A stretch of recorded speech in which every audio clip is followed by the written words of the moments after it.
All right, Mark, we're switching gears a little bit now. Slocum Dickson, we'll talk to them a little bit about, it's Heart Healthy Month, you know, some things to be concerned about. There are differences for men and women. Adrian Colosimo is in, along with Dr. Kumar. And, I mean, for it being Valentine's Day, Doctor, a lot of jokes around the office. You get anything special, or what goes on in the office for Valentine's Day? You know, it was on a weekend. I was working. Do you guys have Valentine's jokes or anything like that going around the office? I mean, we try to. Yeah, keep it lighthearted a little bit. Adrian, I know we've been talking a little bit more and how important it is for you to get your primary care doctor and a physician. It's tough, I know, and I mentioned last time that you yell at me, but you would never yell at me because you're so sweet. But you keep reminding me it's a good idea. We're in the winter season. We've been dealing with many different coughs and sneezes and snuffles, and we've been sharing around the office like crazy. Snuffles, everything. Sniffles, coughs. Is that a medical term, doctor? Diagnosis. It is. It is. I diagnosed you, Mark. Mark, you're one of the only ones that have been in and out of here that hasn't, well, you're healthy, that's why, but hasn't had some of the symptoms. I think everybody has passed it around the office. The guys and gals from KISS FM, they've had it. I was just talking to Dave from Bug Country. He had it for a week, then got rid of it, then got it back again. So how important is it to make sure you have a primary care physician so when you go in there, you know that they can see you, you don't have to wait around, and you can get treated? Yeah, I think it's very important. I'm guilty of that myself. I went a long time and we had talked without a primary care, and I was on here a couple times and I'm like, I really should get one because I feel really like. And we were having fun with that. Yeah. I know. So no, but I mean, because sometimes when people are overall generally healthy, then they get something every once in a while and they'll go to urgent care and get what they need. But it's not a great idea because you don't have that follow up care. Sure. And then you also want someone that knows you a little bit. Yeah, and like I had an instance where I had to go back several times. And I maybe could have avoided that if I had a regular doctor. So, but and also they're not going to look for those things like Dr. Kumar is going to talk about with high blood pressure, cholesterol, those things that really could lead to some dangerous things down the road. So having a primary care is a great idea. They can really evaluate your overall health and give you tips on preventive care so we don't down the road run into these major issues. Right. So it's really important. And as you mentioned, you go to an urgent care facility and you got the snuffles or the sniffles. They might just treat you for that and not look at some of the other factors that could be determining what's going on with you, actually. Right. And they'll always tell you when you go to urgent care, after they treat you, they'll say, please follow up with your primary care physician because that's what you're supposed to do. Now, of course, you don't have one, then what are you going to do? You just hope it goes away and you're fine after that. So, but we have a lot of doctors at Slocum Dickson in primary care who are taking patients. Our newest one is Dr. Rezik, and he joined this year. So, but check out our website if you're looking for somebody. There's a lot to, you can learn all about our doctors on our that website. Was nice. We had that talk last time a little bit. The profiles are online, so you can get a little bit familiar with the doctor before you go in and talk to you folks. Yep, and it's sdmg.com if you want to go ahead and Dr. Resnick actually is very nice. He's from New Hartford, right? Yeah, he graduated from New born Hartford. and raised in Hartford. He's very, very nice. Yeah, okay, Mark knows everybody. I don't know how I know these. And doctor, we're talking heart healthiness here. February is the month. We got into some conversation last time, but there are different things that we could talk about. And Adrian and I were going back and forth with some of the topics. One that I think is interesting: the differences between men and women in regards to heart health, and maybe some of the signs that they that determine if a heart attack is upon them. Right? Correct. Yes. So what are the differences? What can men and what can women look for, and what are the differences between the two? Yeah, the symptoms of coronary artery disease, what we describe as angina, which is retrosternal chest discomfort coming on with exertion, getting better with rest or nitroglycerin, is called typical angina. So women are less likely to exhibit angina or angina. Sometimes we say. Correct. That's a symptom. Yes, that's a symptom. Symptom where you feel the pain and the tightness in your chest and the heart area. Yes, that's a symptom of coronary artery disease, which is a blockage or a plaque buildup inside your arteries supplying the heart muscle. So that's called typical angina or angina. So women are less likely to exhibit these classic symptoms. Symptoms could be very vague, and they could be dismissing them. They might be presenting late. So it's important to be aware the symptoms could be as vague as, anywhere from your lower jaw to your belly button. Say that word again. What was that? Asperger? Could be as vague. As vague. As vague. I got you. Yeah. As vague as just a generalized Correct. discomfort. Like very atypical symptoms. It could be just shortness of breath or a bad nausea or indigestion. Well, that's interesting you mentioned that, because we had Jim in from the American Heart Association yesterday, and he actually went through those symptoms. He had a heart attack. He had to go in and Sorry to hear that. yes, but he's fine now, and he still has that beautiful head of hair that we talked about. But he's 25 pounds. There's 25 pounds less. He is, yeah, he is later. But and that's exactly what he started to mention. At one point, he had a little bit of feeling in his chest, and he just thought that maybe it was strained. But as you started to mention, in the face, in the jaw, and that's something that I don't think people really realize. No, yeah, I mean, I think it's good to be aware of the various symptoms. It's better to get checked out if you have such bad symptoms, and if you don't have anything, you're going to be ruled out. But I think it's important to be aware of these very atypical presentations of heart disease. Yep. So how long should they persist before you be concerned? Because you could have that and maybe go away in, say, 5 or 6 minutes. Right. What length of time would you say that if they're persisting, that it would be good to get it checked out? So, what would you give us as a guideline? Yeah, there's no set time that we just can a go, guideline. but approximately I would say, if it's persistent more than 10-15 minutes, and it's longer, and if they have a nitroglycerin with them, they could try a single nitroglycerin. If it gets better, it's okay, but they should still call the doctor and get checked out. But if it is still persisting after one nitroglycerin, they should call 911, and we encourage people to call 911 rather than trying to drive themselves to the ER or to the hospitals, because things can happen on the road. And you do, I'm sure you see that happen, right? Where folks say, "Oh, maybe it's just a little pain." They don't want to go through the process or the trouble, I guess, if you will, to call 911, and maybe some of them don't make it there or end up calling 911 on the way. Yes, I think it's important to be aware and call them early rather than waiting too long, because time is minutes. The longer you delay, the longer the chance of having permanent injury to your heart muscle and having complications. So there's some symptoms that patients might experience. What are some of the myths that patients have about heart disease? Yeah, there are several myths that patients have about heart disease. The first and the foremost is the age factor. People always think I'm too young to have heart disease. There is no set young age in today's community, because we are starting to see heart disease at a very early age, and it's important to realize that the factor causing these heart attacks, which we call as the atherosclerotic plaque, starts building up very early in life. It starts in the 20s. Why are you seeing that more in the early age? Because of the lifestyle, and I think because of all the diet patterns, the lack of exercise, we are starting to see more childhood obesity. High blood pressure is starting to manifest in an early age. So change in society in a whole. Lifestyle has a big factor, and I think people need to start making modifications in risk factors at 20. Those are great differences in different cultures. Yeah, there are some differences in cultures, but overall we are starting to see in all cultural backgrounds, heart disease is common, and like I'm from India, and you do see an increased risk in South Asians, for heart attacks. Coming to America? Yes. and maybe back to the point that we just talked about, the social lifestyle, which I find interesting because we put so much emphasis on things like heart disease and prevention of heart disease, but then you look at the other side, and as you mentioned, childhood obesity and our diets, we don't pay attention to that as much, and complete correlation between the two. Absolutely. For sure. And I think if people focus on their risk factors, healthy lifestyle, which are all what we describe as modifiable risk factors, they could minimize their chances of having an adverse event. And let's focus on that lifestyle for just a minute. Yeah. And there are two aspects of that always: diet and exercise. Correct. That's what everyone talks about. Yes.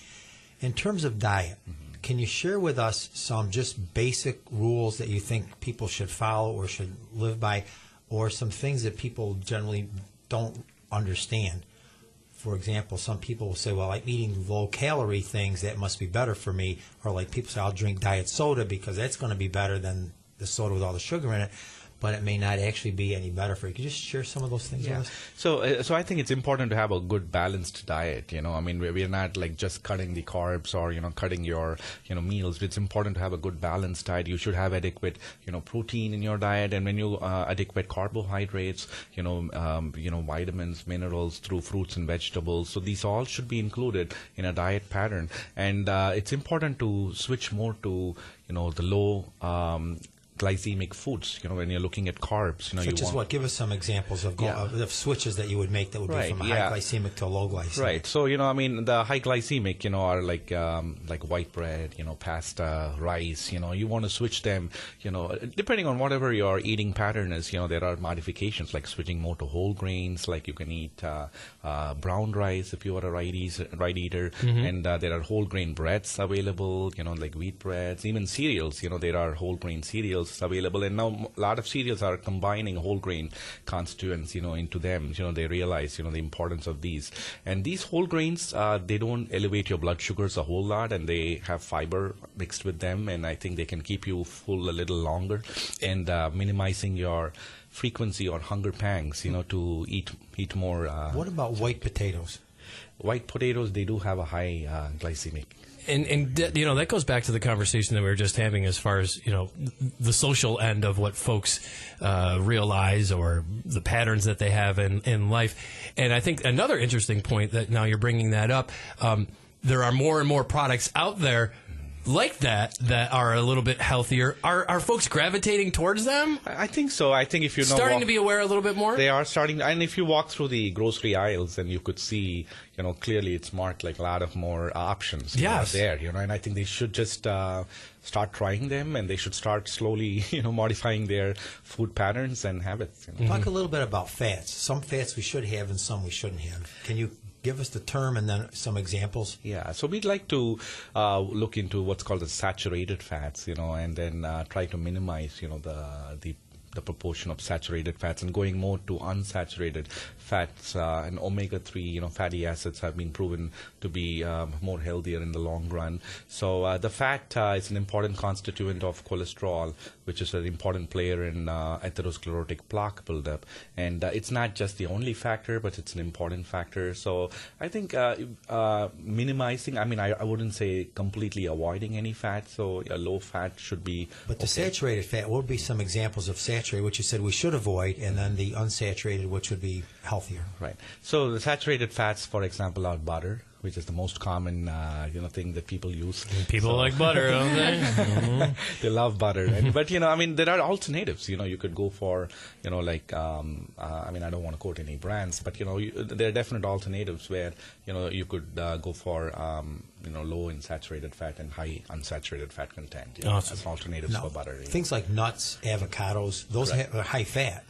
Yes. But those are would you encourage people to use those fats or switch over to those type of fats? Yeah, I think they should be okay, as long as they eat them in moderation, and then, and also like speaking of the fats, olive oil or canola oil, would be better to be used in cooking rather than just putting butter for all your, cooking. You hear that, like corn oil and vegetable oil versus olive oil or canola oil, which ones are? Yeah, so I think olive oil, canola oils, have high unsaturated fatty acid contents, and they are probably better options. What about corn oil? Corn oil, I'm not quite sure about the fatty acid content in that. So 8:43. Speaking with the folks from Slocum Dickson Medical Center, Adrian is in, along with Dr. Kumar, the cardiologist. Doctor, some differences or innovations for treatment, and then what can folks expect after the treatment? Okay. So the treatment is a whole spectrum. It starts from treating a patient with an acute heart attack, what are the things involved, and catching things well ahead of time, and starting to treat these risk factors is another spectrum. So, I could focus briefly on the heart attack aspect. So when somebody is having symptoms, the first thing we recommend is, if you have a chewable aspirin, go ahead and take, a couple of pills of aspirin, and then call 911. And then as soon as things get recognized on time, they get a stat EKG to identify, what form of heart attacks are going on. Is it a major form of heart attack? Is it a mild form of heart attack? If it's a major form of heart attacks, what we call as ST elevation MI, the priority is to rush them immediately to the cardiac cath lab and get the artery open. No matter whatever medicines you give, if you have a completely occluded artery with a clot, it's not going to do much. You got to open it up. So and how about the actual the surgery end part of it? How is that come around to fruition a little bit more than the past, the innovations and the technology. So again, the most important factor in the situation is time. Okay. The earlier you recognize, the earlier you go and open up the artery. We have a guideline or a quality measure called the door to balloon or the door to device time. The guideline is by the time the patient hits the door of the ER and by the time your artery is open, you want it to be less than 90 minutes. This is a national quality measure. Oh, wow. But we try to, do it as quick as possible, like even within 30 minutes if the patient comes to the ER. So the sooner you open up the artery, the better the outcome or the prognosis, because the better the chance of keeping your heart muscle still alive and healthy. Blood Do you flowing. still do that surgery where you remove veins from the leg and replace them with the heart, or do you still do that? So what you're referring to is called coronary artery bypass graft surgery. Yes, it is still being done, but again, in an acute heart attack situation, the way to go is primary angioplasty. That's like a balloon or something you put in to clean out the... Right, because the patient is too unstable, to go for a major open heart surgery. But open heart surgery, even bypass, is still indicated in people with diffuse 3-vessel coronary artery disease, where they have blockages extensively in all the 3 arteries, or left main coronary artery disease, where their main artery is having any critical blockages. So those would be, clear indications for bypass surgery. And we would definitely, after the heart catheterization, we'll get the heart surgeon involved, and they would evaluate the patient for bypass. The stent is something you put in after the after you've completed cleaning out the artery the best you can, then you put the stent in to keep it open. Is that correct? Yeah. That's a device that remains in the person. Right. So the first step we do when somebody is having a fresh clot, occluding the artery, is to try to remove as much clot by using a device called aspiration. This is called aspiration thrombectomy. So once you wire inside the artery, you send this device and suck out that clot, and then we try to expand the blockage with a balloon to stretch it out. And there is a stent with this metallic scaffold made of nitinol mounted on a balloon. So it's sent inside the artery and pushed out, and it keeps the artery open like a scaffold. So it stays in the body. A lot of people come and ask me, do you remove the stents later? No, it stays inside the artery. With time, it gets covered by the heart's inner lining called endothelium. The modern stents are called drug-eluting stents. These are medicated stents, so they have a coating inside the stent. The idea of that is to prevent any tissue growth inside the stents. So the older stents, they used to have a problem called restenosis, because they don't have any medication coating. They build up tissue inside the stents, so this leads on to repeat procedures. Further blockage, right? Or inside, like called restenosis. So that's not seen nowadays because of the modern generation of stents. I'm fascinated. What are you, a doctor or something? And so I'm thinking back to Jim, who we had in yesterday from the American Heart Association, and his situation, which he did have a heart attack. He had blockage.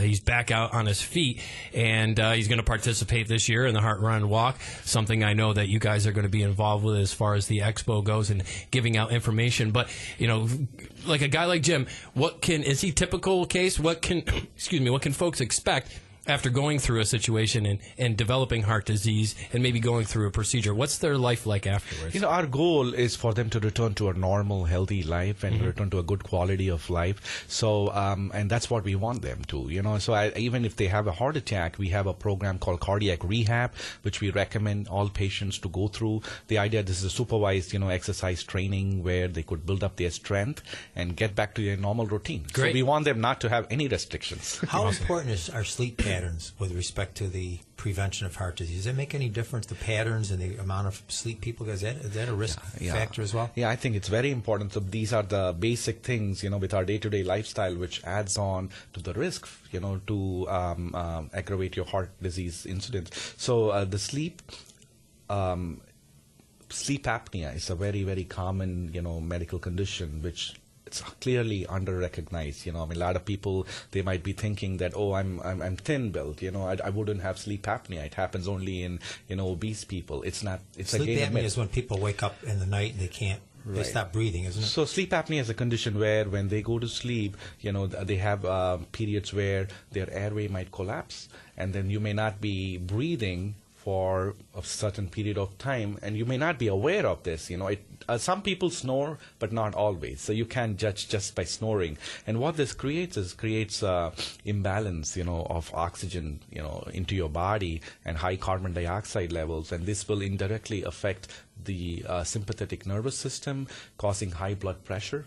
People will feel exhausted, fatigued. It will affect your heart health. Sleep apnea can cause arrhythmias like atrial fibrillation. So they can aggravate angina. They can make your chest pain worse. So, it is linked to sleep apnea. So if you have any symptoms of, excessive fatigue, increased daytime somnolence, or sleepiness, so might as well get checked because it's a very simple, treatable condition. You got to just go through a sleep study and see if you need some treatment, during sleep. Doctor, I have an idea. Go see your primary care physician. Right, Adrian? Right, yeah. And then we also do have a sleep center at Slocum Dickson, so you can go ahead and get a sleep test done right there at Slocum too. So, and we do evaluate a lot of sleep apnea and diagnose a lot of sleep apnea there. So, and it is very important to your overall health. Wow, that is. You find that people who say they work nights or they have different shifts, so they're not getting enough sleep, which I guess it varies with the individual, doesn't it? Some people need more than others. Yeah, it does. I think people don't get enough and they're having irregular sleep patterns. Does that affect their susceptibility to heart disease? Yeah, it can indirectly, because it can add on to their stress with their day-to-day lifestyle, which can increase your stress hormones, which can affect your blood pressure and which can increase your chances of, having heart disease. And also it's important for them to have adequate rest periods, and modify their lifestyles. If they're working nights, they got to at least make sure they get enough rest during the daytime. Slocum Dickson Medical Center, the folks are in. Dr. Kumar, cardiologist there. Thanks. Very fascinating. I know Mark he's probably going to follow you out of the office and ask you more questions because I know he's very interested. Adrian Colosimo, marketing manager at Slocum Dickson. Get out there, find your primary care physician, and I know you guys are going to be going back to Jim at the American Heart Association. They have their expo coming up. You're going to be there to provide some information for folks, correct? Yeah, we're happy to be there every year. We participate in the Heart Run and Walk with the team as well, and then we're there at the expo the day before. And we're going to be doing some kind of interesting screenings at our booth. So if you want to come by throughout the day, we're going to be doing pulse oximetry, which measures the oxygen in your blood. So it's something good for people to know if they have any kind of pulmonary signs of pulmonary conditions. We're going to be doing some physical therapy. We have our physical therapists coming, and they're going to be doing some evaluations. Oh, good. Like strength and flexibility and just your functional movement. Get folks moving a little bit. Yeah, you come see where you stand, and they'll give you some tips on how to maybe get a little healthier if you need to. And then later in the day, we're going to be doing bone density, which is a great test. We have a small machine that we can travel with, and it measures bone density. And it's an important test, especially for women, more mature women. Covering a lot of ground.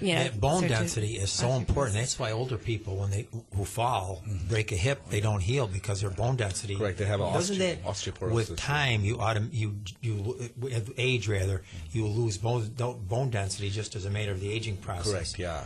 And really, from my understanding, the only way to prevent that is by using resistance weight. You have to do some kind of resistance strength training. Otherwise, you're going to continue to experience bone loss. Adrian, accurate, basically. Yeah. That's right. The expo again is? The expo is March 4th, and then the Heart Run and Walk is the next day, March 5th. Awesome. And that's on a Friday, the expo. So. And they want more information about Slocum Dickson Medical Center in general? So, yeah, for Slocum Dickson Medical Group, sdmg.com. And we also are on Facebook and we're on Twitter, and we put out a lot of health information, a lot of heart disease stuff this month because it's, Heart Month. So. Sure is. Get out there. I want to thank you, too, for coming. This is fascinating. So Mark's going to follow you out.